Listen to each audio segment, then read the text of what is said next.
ሰላም ሰላም ውድና የተከበራችሁ ቤተሰቦቼ እንዴት ናችሁ? በያላችሁበት ሰላማችሁ ብዙ ትርፍርፍ ይበል።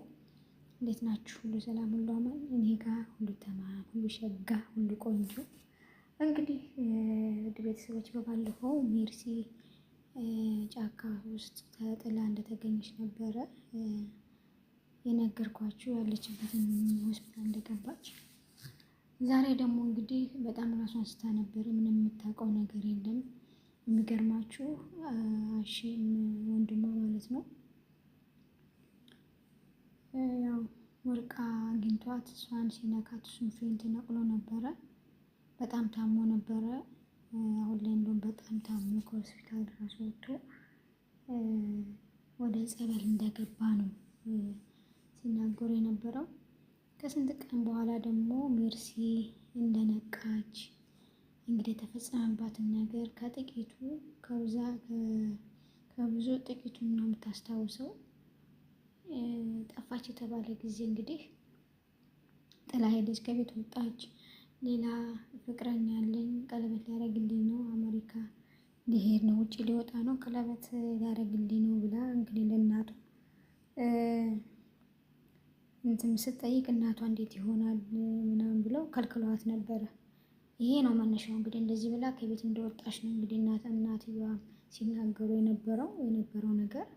እንግዲህ ትናንትና ከስንት ቀን በኋላ ነቅታ አሁን ላይ ሁሉ ነገሯ እጇም እግሯም አይራመድም። ምክንያቱም ብዙ ጥቃት ደርሶባታል። በጣም እያሰቃያት እንደነበረ ስትናገር በጣም ነው ያዘንኩት።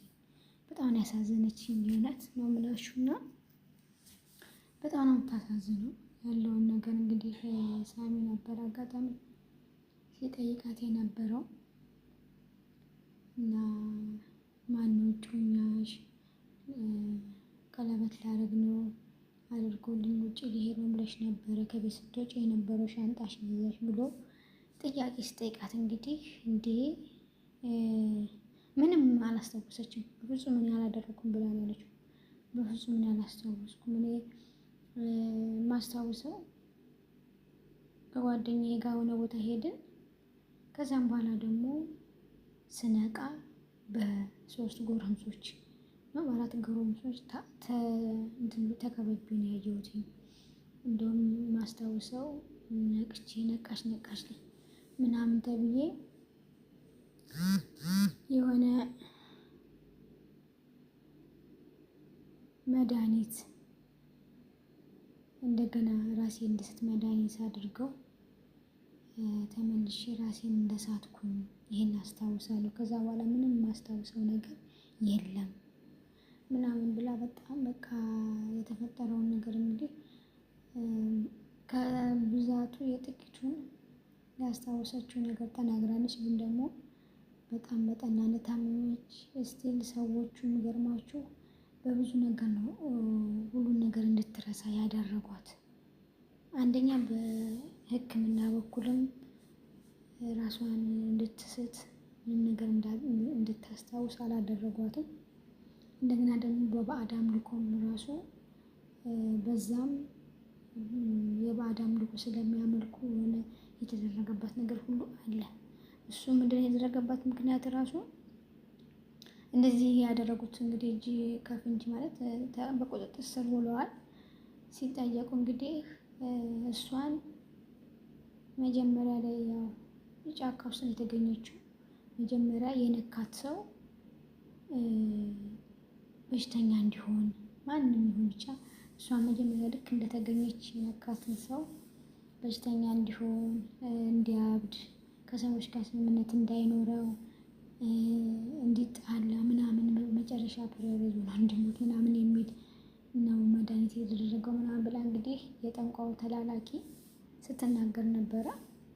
እንደዛም ሆኖ እንግዲህ ያው ሜርሲ እንደወደቀች የደረሰው ያገኛት አሸናፊ ነበረ። እሷን እንዳገኛት እንግዲህ እንደነካት ወዲያውኑ እሱም ፌንት ነቅሎ ነበር። አሁን ላይ ግን ያው ወደ ጸበል ነው ሕክምናም ገብቶ ምንም ነገር ያመገኘትን ያለው የለም። ወደ ጸበል እንደሄደ ነው እንግዲህ ሲገለጽ የነበረውና ሜርሲ ላይ እንግዲህ ብዙ ነገር ነው የደረሰባት። ብዙ ስቃይ፣ ብዙ መከራ፣ በጣም ማለት ሲያሰቃዩት ነበረ። ራሷን እንድትስት ጾታዊ ትንኮሳ ውስጥ ይደረግ ነበረ። ብቻ ብዙ ስቃይና መከራ ደርሶባታል። አሁን ላይ እንግዲህ ያው ወደ ተሻለ ሕክምና ሄዳ ታክማ እንደምትመለስ ትናንት እንግዲህ ሳሚ እየገለጸ ነበረ። በጣም ነው ያሳዘነች የእውነት። ምንም አሁን ላይ መንቀሳቀስ እንደማትችል ምንም ነገር ራሷን ችላ እንደማትራመድ ምናምን ስትናገር የነበረችው በጣም እያለቀሰች በጣም በቃ ውስጧ ተጎድቷል። ዋናው ትልቁ ነገር ግን እንኳንም በህይወት ተገኘች፣ እንኳንም ከቤተሰቦቿ ጋር ተቀላቀለች። እንደ ሰዎቹ ተንኮል እንደ ሰዎቹ ጭካኔ ቢሆንማ እዛ እንግዲህ የተጣለችበት ጫካ ምንም አይነት ሰው ዝር የማይልበት ከእንስሳ ውጪ ከአውሬ ውጪ ምንም ነገር የሌለ ማለት ሰው የሰው ዝርያ ወይንም ሰው የሌለበት በቃ ልም ያለ ጫካ ውስጥ ነው እንግዲህ የተገኘችበት ቦታ ማለት ነው።